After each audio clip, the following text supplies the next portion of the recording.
are to say. I was once a new girl, just like the rest of you here, just like any of your daughters. But time was when I was heard in sluts. But believe honestly in life. My father, mother, brothers, sisters, and I. But then, poverty enters the portals of our home. My father became jobless. My mother got ill.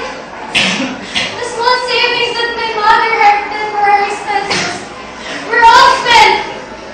All for our daily needs and our needed medicines. One night, my father went out, telling us that he would come back in a few minutes with plenty of foods and money. But that was the last time I saw him. He went with another woman. If only I could lay my hands on his neck, I would bring it without pain until he breathes no more. If you were in my place, you'd do it. Won't you, Captain? What? You will still believe in me? Come and I'll show you a dilapidated shanty by a railroad.